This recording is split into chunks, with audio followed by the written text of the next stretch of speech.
আসসালামু আলাইকুম ওয়া রাহমাতুল্লাহি ওয়া বারাকাতুহু। আশা করি সকলে ভালো আছেন। আলহামদুলিল্লাহ, আজকে আমরা জীবনের এমন একটা দ্বার প্রান্তে এসে পৌঁছে গেছি যে আমাদের যে কোনো সময় যে কারো মৃত্যু হয়ে যেতে পারে।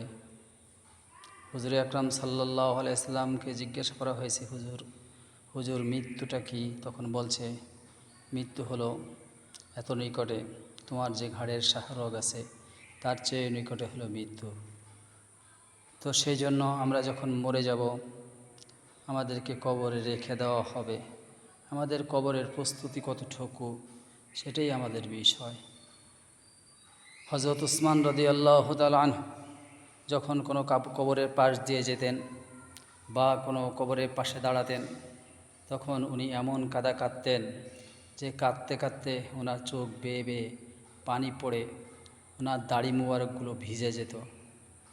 অন্যান্য সাহাবারা জিজ্ঞেস করতেন যে আমরা যখন হুজুরের মুখ থেকে জাহান্নাম জান্নাত বিভিন্ন আলোচনা শুনি, তখন তো আপনার অবস্থা এরকম হয় না, তো কবরের কাছে আসলে আপনার অবস্থাটা এরকম হয় কেন?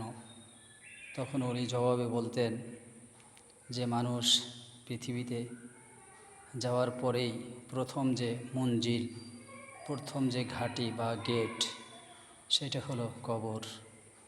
এই কবরের এই গেট বা মঞ্জিল বা এইখানে যদি আমরা সঠিকভাবে পার হতে পারি, তাহলে অন্য অন্য যে ঘাঁটিগুলো আছে সেই ঘাঁটিগুলো অতি সহজ করে দেবেন আল্লাহ, অনেক সহজ করে দিবেন। আর যদি আমরা এই কবরের এইখানে এই ঘাঁটিতে বা এই মঞ্জিলে যদি আটকিয়ে যাই, তাহলে সব জায়গায় আমাদের অনেক কঠিন হয়ে যাবে। এই জন্য আমরা যখন জন্ম নিছি, মৃত্যু আমাদের হবেই।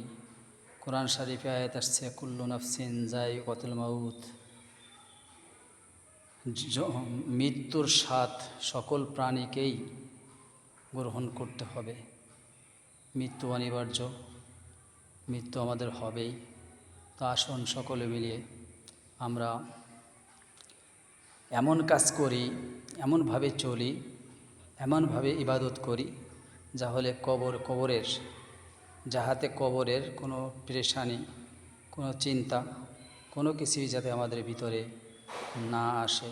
আমরা যদি সবসময় আল্লাহর সন্তুষ্টির জন্য এবং নবীর তরিকা অনুযায়ী চলতে পারি, আল্লাহ রাব্বুল আলামিন আমাদেরকে কবরের যে মঞ্জিল, সেটা আমাদেরকে অবশ্যই সঠিকভাবে আমরা পার হতে পারবো। আসসালামু আলাইকুম ওয়া রাহমাতুল্লাহি ওয়া বারাকাতুহু।